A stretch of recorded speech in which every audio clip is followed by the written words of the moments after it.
제목을 가지고 말씀을 전하겠습니다. 오늘 본문의 내용을 살펴보면 예수님께서 비유로 말씀을 하시고 계십니다.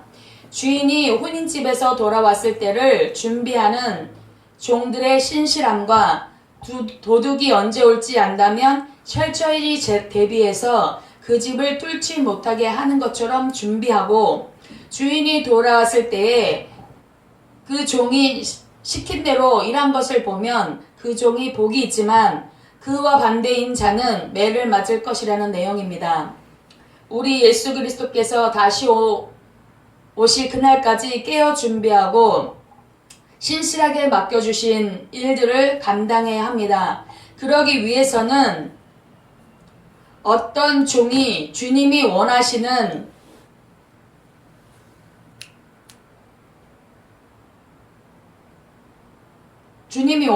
종이 어떤 종인지를 살펴보도록 하겠습니다. 첫 번째는 35절에 허리에 띠를 띠고 등불을 켜고 돌아오실 것을 예비하고 깨어 기다려야 합니다. 허리에 띠를 띈다는 것은 항상 일할 자세가 되어 있다는 것을 말합니다. 헬라어로 펠리에조스 메나이로 완료형으로서 더 이상 띠를 띠라는 명령을 듣지 않고 항상 띠를 띠고 있어서 그 일을 행할 수 있도록 한다는 뜻입니다. 그러니까 너 어서 띠를 띠고 일을 할 준비를 해, 이런 명령을 듣지 않고 항상 띠를 띠고 있어서 언제든지 일할 그런 자세가 되어 있다라는 것, 완료형입니다. 항상 띠를 띠고 있다라는 것, 그것이고, 그 다음에 여기서 등을 켜고, 이것은 뭐냐면 등불을 켜고는 여기서 켜고는 카이오메노이로서 빛을 비추다, 불타다의 현재형으로서 이미 켜져 있는 상태, 그것을 유지하다. 불이 꺼져서 다시 켜놓는 것이 아니라 켜져 있는 상태를 계속 유지하고 있다라는 뜻을 내포하고 있습니다. 또한 깨어 있어야 합니다. 아무리 허리에 띠를 띠고 등불을 켜놓는다 할지라도 잠을 자고 있다라면, 그 주인이 와서 문을 두드렸을 때 잠을 자고 있다라면 그 문은 열어줄 수 없을 것이에요. 제가 예전에 학교 다닐 때 이제 시험 기간이 되어서 시험 공부를 한다고 집에다가 얘기를 하고 친구들과 같이 모여서 우리 시험 공부를 하자, 이렇게 이제 얘기를 했어요. 그러고 나서 이제 부모님한테 허락을 받고 한 친구 집에 모였습니다. 저희 3-4명이서 모였는데 밤새도록 우리 시험 공부를 해서 이번 시험은 우리가 진짜, 제가 그때 반에서, 저는 초등학교 때는 공부를 잘했어요. 근데 중학교 때는 이상하게 공부를 해도 이게 공부하는 그 방법을 몰랐던지 아니면 그것을 잘 이해를 하지 못했던지 맨날 중간 뒤에서 항상 있었던 사람이에요. 그래서 이번에는 공부를 열심히 해서 시험을 잘 봐갖고 내가 부모님한테 꼭 칭찬을 들으리라, 이렇게 이제 우리끼리 이제 공부 못하는 애들끼리 이제 모인 거예요. 그리고 그날 밤새도록 공부를 해서 그 다음날 시험 때에 우리가 진짜 완벽하게 이 시험을 진짜 잘 보자, 이렇게 하고 이제 모였어요. 그래갖고 이제 친구가 한 명이 약국에서 각성제라고 하는 건데, 이거는 잠이 오지 않도록 하는 약이에요. 그 약을 하나씩 다 줬어요. 그래갖고 그 약을 먹고 시험 공부를 하기 시작했어요. 그랬는데 이 약을 먹어도 소용이 없는 거예요. 잠이 졸리기 시작을 하는데요, 그거는 약으로도 해결이 안 되더라고요. 그 결론은 어떻게 될게요?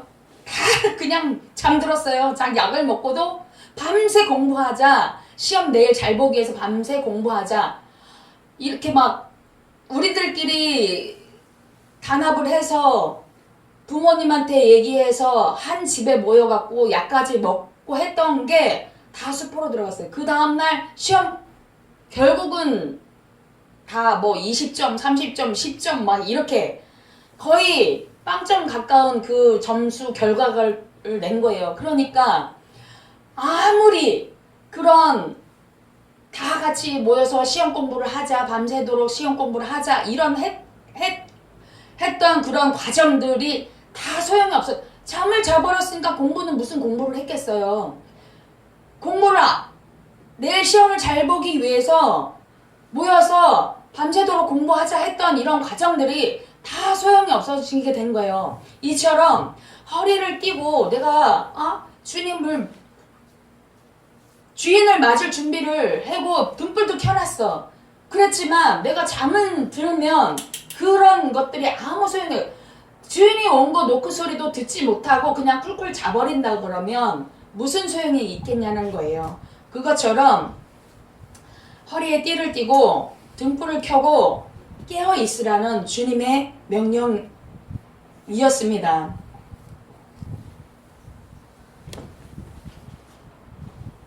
깨어 있다는 것은 주인이 어린이 때든지 돌아왔을 때 곧바로 맞이할 준비가 되어 있는 상태를 말하는 것입니다. 그리고 또 말씀하시기를 39절에는 도적이 어느 때에 이를 줄 알았다면 그 주인이 방비하고 예비하여서 그 집을 뚫지 못하게 하였을 것이라고 말씀하고 계십니다. 유대 이스라엘에는 벽으로 집을 흙으로 해서 벽을 해갖고 집을 짓는 그런 가옥들이 많았다고 합니다. 이렇게 해서 도둑들이 그 집을 들으려고 그러면 그 흙을 파내고 그 판에서 그곳에 들어가서 도둑질을 해내오고 그랬던 그런 경우입니다. 근데 예수님이 말하는 것은 주인이 그 도둑이 어느 경점에 온다는 것을 알았다면 그 시간을 알기 때문에 그 도둑이 오지 못하도록 보초를 쓰든지 아니면 더 단단하게 그 벽을 세워서 그 집을 뚫지 못하게 하였을 것이라고 말씀하십니다. 여기서 도적은 예수님을 상징하며 주인은 성도들을 상징합니다. 계시록 3장 3절에는 그러므로 내가 어떻게 받았으며 어떻게 들었는지 생각하고 지키어 회개하라. 만일 일깨지 아니하면 내가 도적같이 이르리니 어느 시에 내게 임하는지 내가 알지 못하리라 기록되어 있습니다. 그럼 이렇게 기록되어 있고 본문 40절에는 이러므로 너희도 예비하고 있으라 생각지 않은 때에 임자가 오리라 하시니라 이렇게 기록되어 있습니다. 예수님께서는 항상 제자들에게 가르치시기를 마지막 때에 종말 때에 또 예수님이 다시 오마라고 항상 그들에게 얘기를 하고 가르쳤습니다. 그렇게 해서 너희들은 내가 다시 올 거니까 예비하고 준비하고 그것을 지켜라 이렇게 항상 말씀하고 계십니다. 이처럼 다시 오실 예수님을 맞이할 준비가 되어 있는 저와 여러분 되시길 소망합니다. 두 번째는 지혜롭고 신실한 청지기입니다. 42절에 이렇게 기록되어 있습니다. 주께서 가라사대 지혜 있고 진실한 청지기가 되어 주인에게 그 집 종들을 맡아 때를 따라 양식을 나눠 줄 자가 누구냐라고 기록되어 있습니다. 청지기는 주인의 재산을 맡아 관리하는 자입니다. 그 당시 종들은 그 주인의 소유물이고 재산이었기 때문에 그 재산을 맡아 관리하는 청지기가 그 종들을 관리하는 그런 청지기의 관할 하에 있었습니다. 근데 이 청지기는 종들 중에서 특출난 자를 뽑아서 청지기를 삼은 그런 경우도 있고 또 이렇게 종들이 아닌 자유자의 몸, 그러니까 종이 아닌 몸으로 되어 있는 사람들을 임명해서 청지기로 삼는 것도 있지만 이 단락에서는 보면 종들 중에서 뽑아서 특출난 자를 뽑아서 그들을 관리하게끔 만드는 청지기의 역할을 맡아 준 것으로 보입니다.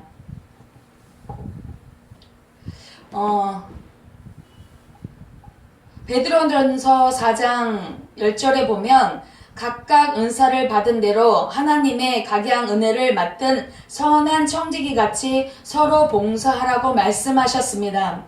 예수님께서 주인이 돌아왔을 때 종이 주인이 시킨 대로 하는 것을 종들을 돌보고 때를 따라 양식을 나눠주며 일하는 것을 본다면 그 종이 복이 있다고 말씀하십니다. 그 청지기의 역할을 그 종들을 하라는 그 주인의 소유물을 재산을 관리하라는 그 청지기의 역할을 맡긴 것은 그들 위해서 군림하라고 또 그 주인처럼 자기가 주인이 된 것처럼 행세를 하라는 것이 아니라 그 종들을 돌보고 또 때를 따라서 양식을 나눠주는 그런 선한 청지기가 되려는 그 뜻에서 예수님께서 말씀하고 계십니다. 이렇게 한 종들에게 주어지는 상이 있다는 것을 말씀하십니다. 44절에는 내가 참으로 너희에게 이르노니 주인이 그 모든 소유를 저에게 맡기리라 이렇게 말씀하십니다.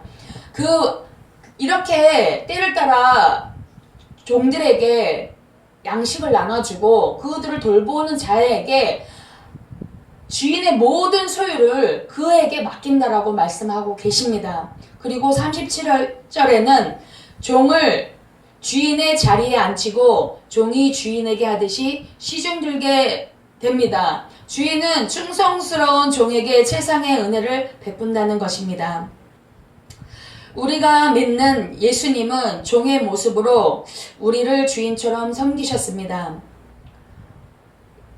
제자들의 발을 씻겨주셨던 예수님은 주인을 섬기는 종의 모습이셨습니다. 그리고 그 모습은 제자들에게 보이신 진정한 사랑이셨습니다.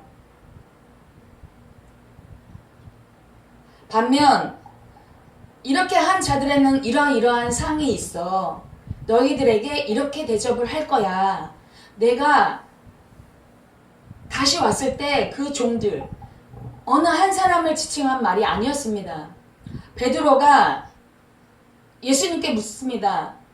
예수님, 이렇게 비유로 말씀하시는 게 우리에게 하심이니까 아니면 모든 사람에게 말씀하시는 것입니까? 했을 때 예수님께서 선한 청지기처럼 이 종들을 맡아서 관리할 자가 누구냐? 때를 따라 양식을 나눠줄 자가 누구겠느냐? 그렇게 말씀하시면서 너희가 그렇게 해라는 것입니다. 어느 한 사람에게 국한된 것이 아니라 여기 보면 종들이라는 복수의 단어를 사용하십니다. 그것은 어느 한 종만 그 주인을 기다리는 것이 아니라 그 종이 된 사람들이 주인을 맞이할 준비를 하라는 것입니다.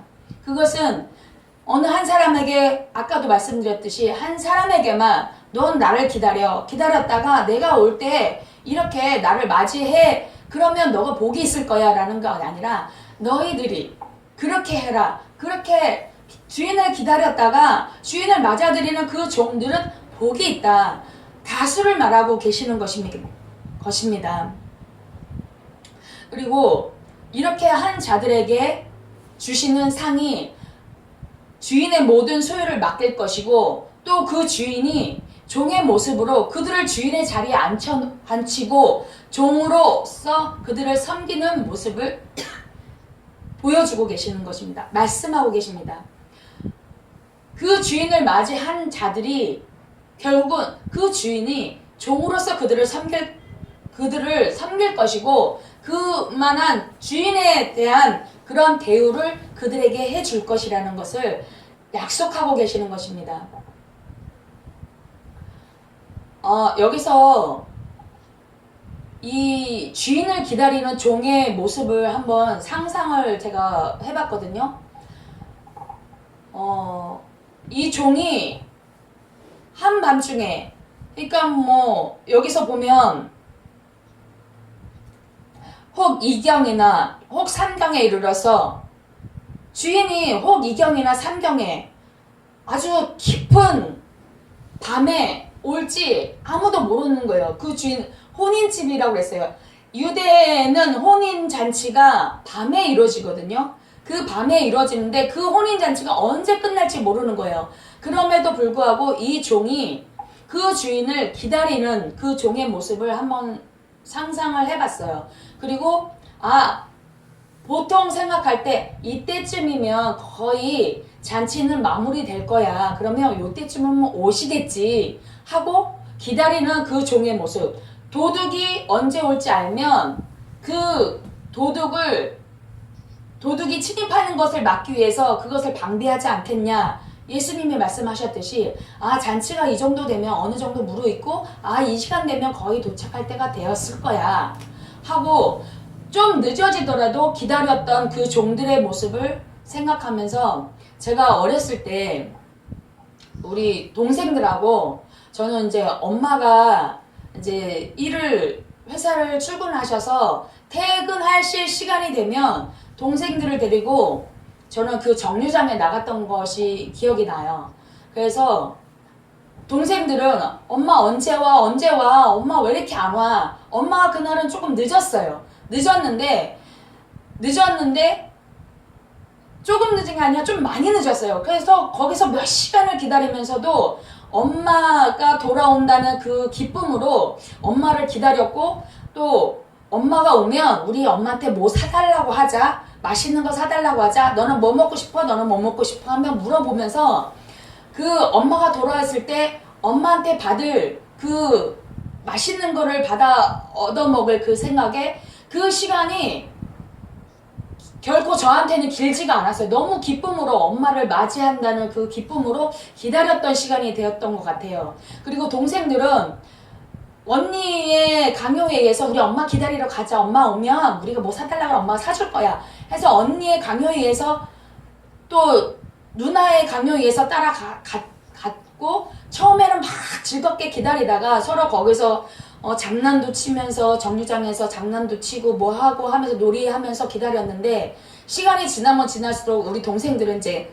지루한 거예요. 엄마가 언제 오는지 왜 안 와? 언니 이때쯤만 되면 온다 그랬잖아. 지금 몇 시야? 왜 안 와? 그러면서 이제 동생들이 투덜투덜 했는데 야 조금만 더 기다려보자. 여태까지 기다렸는데 결국은 엄마가 늦게 온다고 해서 우리가 포기하고 가면 우리가 맛있는 거 못 얻어먹잖아. 그러니까 조금만 더 기다리자 하면서 동생들을 달래가면서 제가 기다렸고 엄마가 그 시간보다 굉장히 많이 늦어졌어요. 그런데 버스가 오면 그 버스에 엄마가 오나 뚜라뚜라 쳐다보고 안 오면 엄마 안 없네. 그 다음 버스가 또 오면 엄마 오나 하고 또 쳐다보고 또 기다리고 이번에도 안 왔네. 또 버스가 오면 쳐다보고 기다리고 아주 엄마를 기다린다는 그 기쁨, 내가 사랑하는 엄마, 정말 아끼는 그 엄마가 오실 것을 기다리는 그 심정은 정말 엄마를 사랑하는 마음에서 그리워하는 마음에서 기다렸던 것 같아요. 그리고 만약에 제가 엄마가 이제 늦은 시간에 딱 왔는데 엄마 모습이 이렇게 버스에서 내리려고 서 있는 모습, 야 엄마다 엄마 그때 내 동생들도 어디 해갖고 막 진짜 엄마 왔다 해서 엄마가 딱 냈다 엄마 하고 갔더니 엄마가 아이고 니네들 여기 어떻게 왔냐고 반갑게 맞아주시고 또 저희들은 엄마를 얼싸안고 끌어안고 기뻐하면서 엄마 우리가 엄마 배웅하러 왔으니까 나 오늘 뭐 사줘. 그럼 동생들도 나는 뭐 사줘 했더니 그래 엄마가 사줄게. 그러면서 엄마가 슈퍼에 가서 저희가 원하는 그것을 사줬던 것이 기억나요. 그러면서 만약에 우리가 엄마가 그렇게 늦어져서 안 온다고 더디 온다고 정말 엄마 몇 시에 올지 모르니까 우리 그냥 가자 하고 했었으면 그 달콤함을 맛볼 수가 없었을 거예요. 그런 생각을 하면서 이 종들을 한번 생각해 봤어요.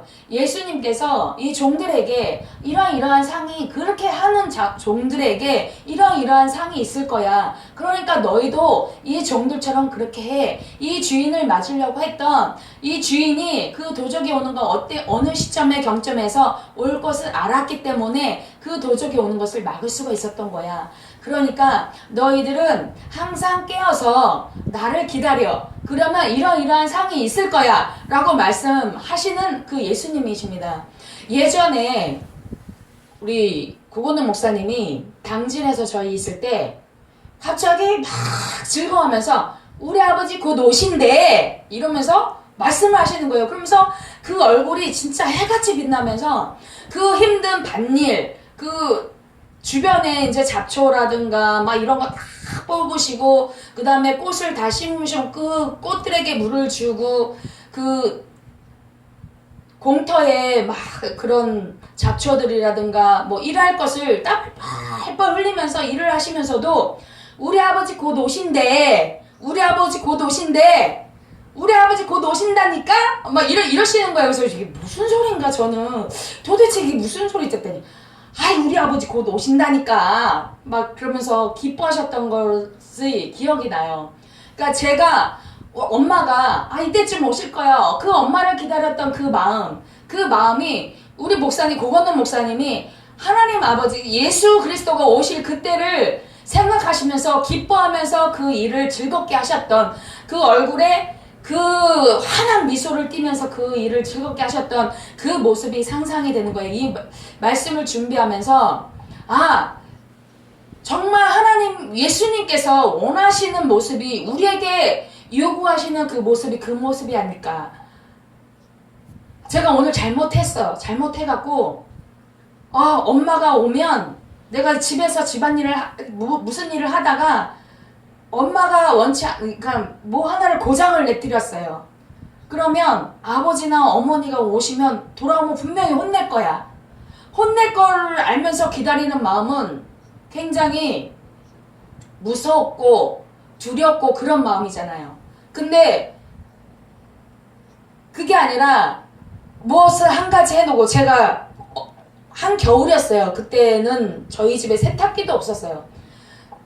짤순이 한 대가 딱 있었어요. 근데 세탁기도 없는데 맨날 엄마는 밤늦게 일을 하고 오셔서 그 빨래를 빠는 모습을 보고 제가 생각해서 내가 엄마 오시기 전에 이 빨래를 다 빨아놓고 널어놓으면 엄마가 얼마나 기뻐할까 이 생각에 제가 그 많은 빨래 우리 집이 사남매예요.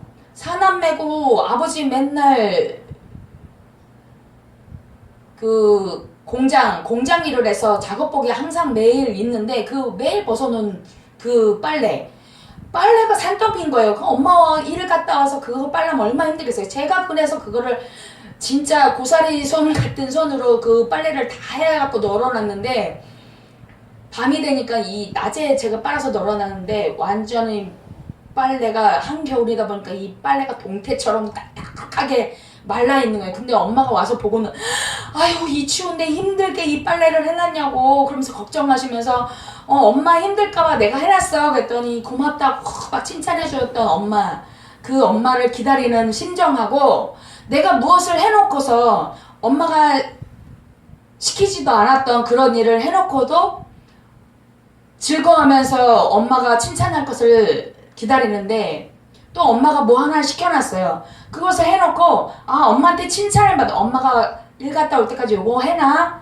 요것만 네가 해, 설거지만 네가 해놔 했을 때 제가 설거지를 다 해놓고 깨끗하게 해놓고 기다렸을 때 받을 칭찬을 생각하면서 하면서 기다렸던 그 심정 하고 내가 무슨 일을 저질러 놓고 잘못해놓고 엄마가 돌아왔을 때 혼내고 그 혼낼까 두려워서 걱정하면서 때로는 한때는 제가 그게 너무 엄마한테 매맞을까봐 무서워서 엄마 올 시간에 제가 집에 안 있고 우리 광이 있었어요. 창고가 있었는데 그 창고에 막 이제 여러 가지 물건들을 다 쌓아놨는데 그 속에 제가 숨어 있었어요.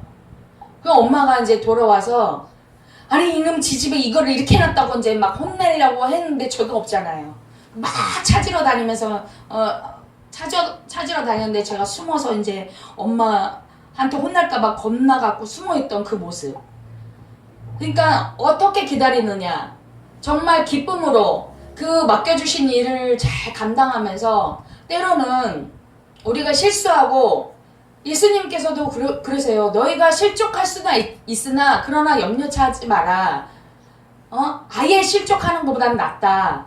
그렇게 아예 실족해서 떠나버리는 것보다는 오히려 주님 곁에 머물러 있는 것이 복이 있다라고 말씀하신 것처럼 때로는 너희가 세상에 살면서 실수할 수도 있다. 예수님이 직접 얘기하신 거예요. 실수할 수도 있다라는 거예요. 근데 그것에 실수한 것에 그쳐서 그럴 것이 아니라 그 실수한 부분을 인정하고 그 예수님께 구했을 때 예수님이 용서해주는 그 용서의 그 사랑 그러니까 예수님을 어떻게 기다리느냐에 그것이 관점인 것 같아요. 예수님이 오실 때 정말 우리 고건우 목사님 우리 아버지 곧 오신데 아무리 내가 힘든 일 어렵고 힘든 일을 이 땅에서 우리가 살아가고 있지만 예수님이 다시 오셔서 주실 그 상 종의 자리에 앉히고 우리에게 수종 들으면서 주인의 자리에 앉히시고 그 주인처럼 섬기시는 그런 상이 있을 것이다. 그 다음에 나의 모든 것을 너에게 줄 것이다 라는 그 상을 바라보면서 기쁨으로 기다린 분. 이 땅에서 살면서 우리가 겪는 어려움 이런 게 다 한순간에 날아가. 주님이 오신 그날 끝나는 거잖아요. 주님이 알아주시고 주님이 그 상을 베풀어 주신다면 그건 끝나는 거잖아요.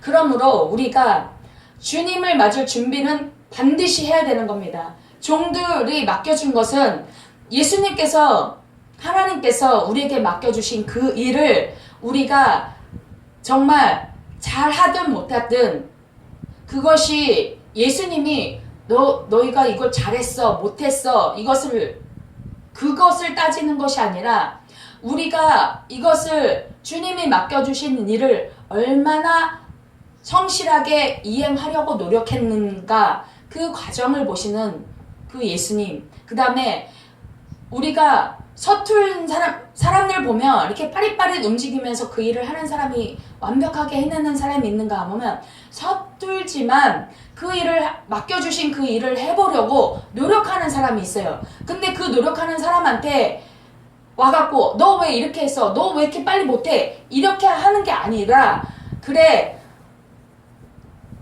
시간이 많이 걸렸지만 그래서 해낸 것. 우리가 아이들을 키워보면 그 아이들이 이렇게 하는 거 보면 쟤는 어떤 아이는 막 정말 이렇게 너무 잘하고 그래서 완벽하게 딱 이렇게 해놓은 빨리 이렇게 해놓는 아이도 있지만 굉장히 서투르고 느려요. 느리지만 그 아이가 이 성장 과정에서 너무 느린 아이지만 한 걸음 뗐을 때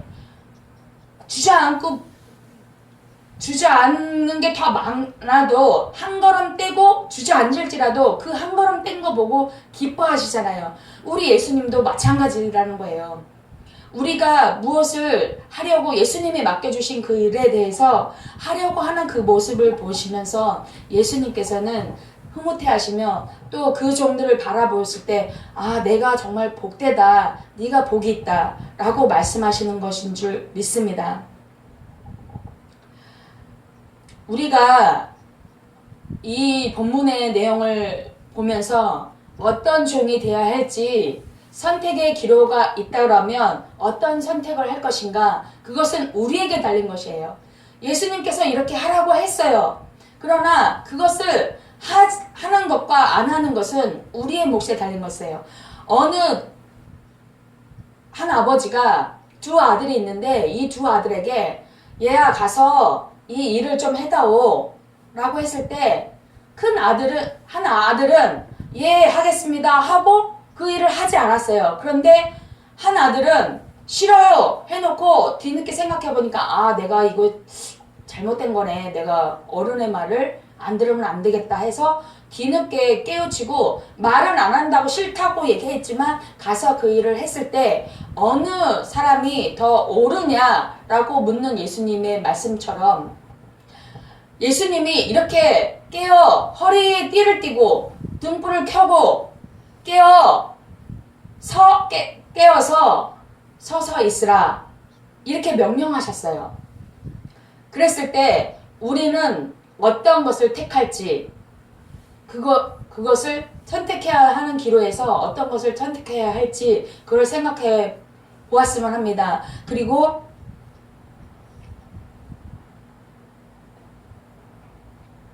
45절에 만일 그 종이 마음에 생각하기를 주인이 더디오리라 하여 노비를 때리며 먹고 마시고 취하게 되면 생각지 않은 날 알지 못하는 시간에 이 종의 주인이 이르러 엄히 때리고 신실치 아니한 자에 받는 율에 처하리니 주인의 뜻을 알고도 예비치 아니하고 그 뜻대로 행치 아니한 종은 많이 맞을 것이요 알지 못하고 맞을 일을 행한 종은 적게 맞으리라. 무릇 많이 받은 자에게는 많이 찾을 것이요 많이 맡은 자에게는 많이 달라 할 것이니라. 이렇게 말씀하시고 그 다음에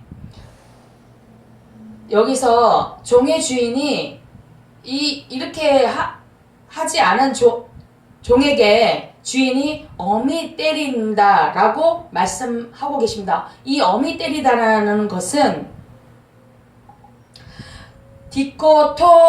디코토메오로서 둘로 나뉘어 쪼갠다라는 뜻인데 이것은 유대의 사형법입니다. 둘로 나눠서 쪼개버리는 거예요. 둘로 그러니까 찢어뜨린다는 그런 최고의 사형의 그런 법입니다. 그러니까 엄청나게 무서운 그 벌이 기다리고 있다라는 거예요. 엄히 때리겠다. 이렇게 안 한 자에게는 반드시 내가 이러한 형벌을 내릴 것이라는 것을 말씀하고 계십니다. 우리는 상을 받을 것인가 벌을 받을 것인가 기로에 있을 때 우리가 받은 그런 주님 오실 때 정말 우리가 어떠한 모습으로 주님을 맞이할 것 이것은 뭐냐면 주님이 다시 오신다는 말씀을 믿는 거예요. 예수 그리스도의 말씀을 믿는 거예요. 예수 그리스도 그 말씀을 믿는다는 것은 예수님 자체를 믿는다는 것입니다. 그래서 이렇게 예수님이 명령한 대로 행했다는 것은 예수님을 믿고 그 말씀대로 행했다라는 거예요. 그렇지만 그것을 행하지 않았다는 것은 예수님의 말씀을 믿지 않았다는 거예요. 안 오시겠네? 오신다고 했지만 안 오시네? 결국에는 안 오시네? 라고 믿지 않았던 행동입니다. 이것이 뭐냐?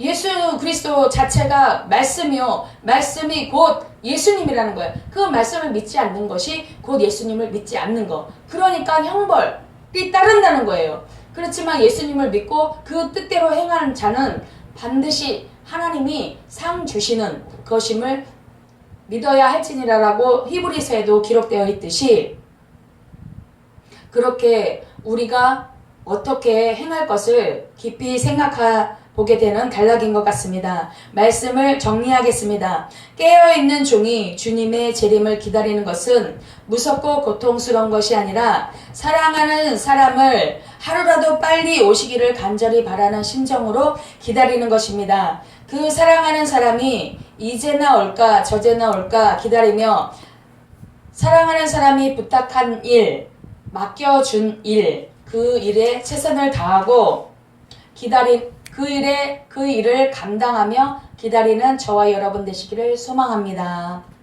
아멘.